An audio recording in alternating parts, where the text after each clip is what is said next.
Utang ta, kini siya mo'y magkasasala. Naakuwang pa ni. Ay, dili ka magkasala nga ako, ha? Wa ta magpasangil ni mo. Kini siya mo'y sasirduti. Ang kuwang nato ron, karniro. Ade, karniro. Diri ka, karniro. Kini ang sasirduti. Kini ang makasasala.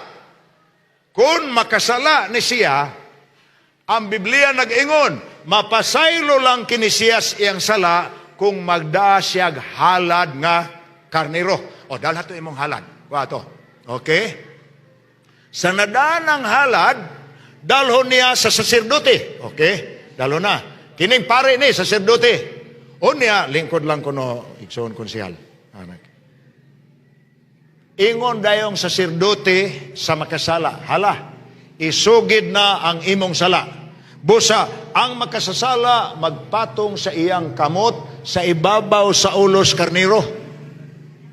Unya ikumpisal niya ang iyang sala. Nga ang buti pasabot ana, siya ay makasasala, gibutang niya sa karniro, gidownload niya og sa ato pang term karon sa computer. Gidownload niya diri.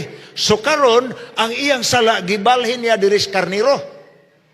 Unya sa nabalhin na diya sa karniro ang iyang sala, kining sasirduti, human yun og sugilon sa makasasala sa sala niya, ngari sa iyang gipatong ang iyang kamot sa ulos karniro, tagaan niya og kutsilyo kining makasala.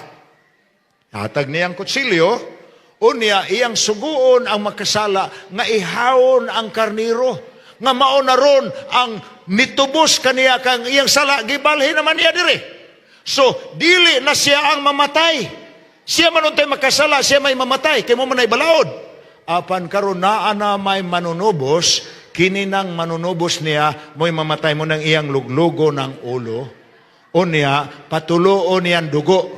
O niya, ang tinulo sa dugo, saluron sa sasirduti sa iyang planggana, og isablig niya ang dugo niini dito sanktuaryo. Unya pagsablig niya kining karniruha nga nagula sa dugo para sa makasasala, ihawon sa makasala, ihalad niya dito sa altar sa halaran, sunugo na niya dito, unya gihalad niya sa Dios. Ingon ni ana ang paagi nga mapasaylo ang sala sa makasasala.